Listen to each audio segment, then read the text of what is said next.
Hi there. I wanted to real quickly share 3 things that I always use when I start a decluttering or a revamping a space project that I thought might help you. And they're not actually things, they're just mindsets or things or thoughts to keep in your head while you're going through the process. The first thing that I want you to consider is that it does not matter how your space got this way. Every single time I help someone go through a space or a decluttering process or organizing a desk, the very couple things that they say are, I can't believe I let it get this bad. I'm so embarrassed. I'm ashamed of myself. I don't know how I did this. I have a little thought for you. What if it doesn't matter how it got that way? You're probably really busy and you may not have the skills for that certain area. The great thing is that we can always learn skills. I was not an organized person, and just a few years ago, all of this process is really new to me, and I just learned it. And you can too. It's not hard, it just takes a lot of practice.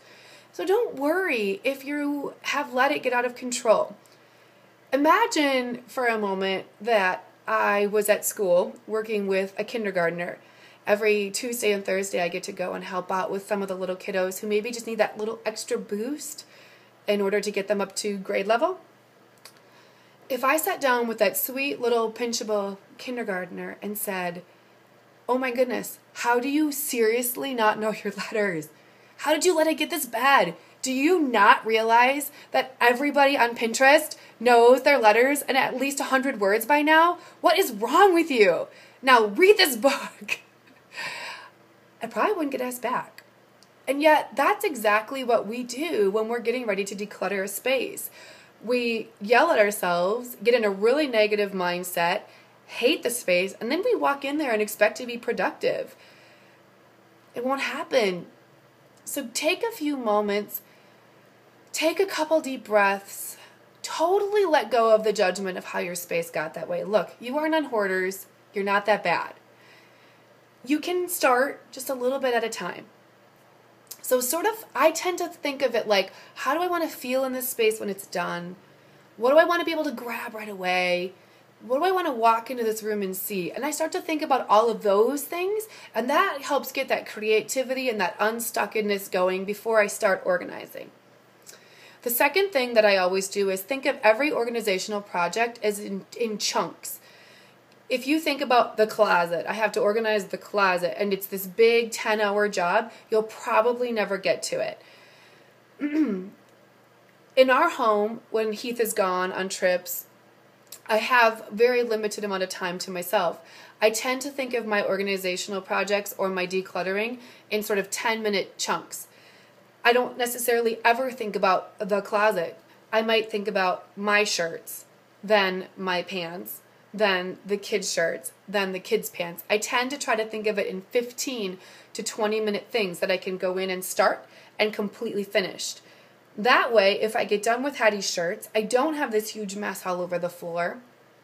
Everything is away, and if my children have not fought or impaled each other or, I don't know, dialed 911 or any of those types of things that tend to happen when mommy wants to get a project done, I can go on to the next thing. And when I'm interrupted, it's not such a sense of frustration.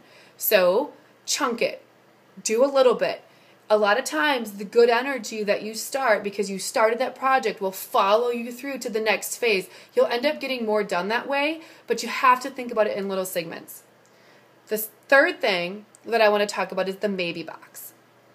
When I first started getting rid of things, I was paralyzed with letting things go. What if I need it again? What if I can't find anything just like this ever again? I'm a thrifter, so a lot of the things that I tend to find, they might be hard to find at that price again.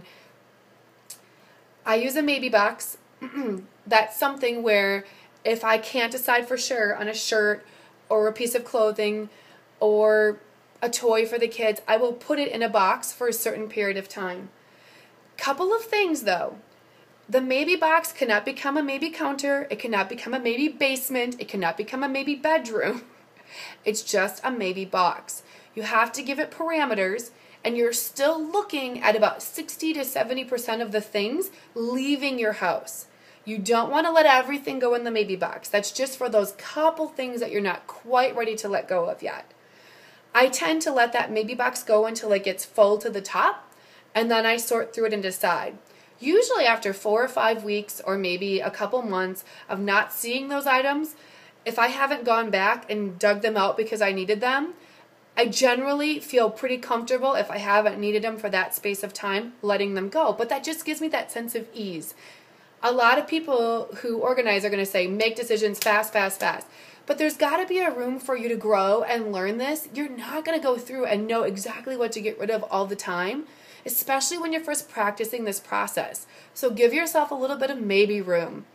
Those are my 3 tips, 3 things that I keep in mind as I'm getting ready to do every single space. I hope these tips make you feel empowered and inspired and ready to go claim back a little space in your home. Talk to you later.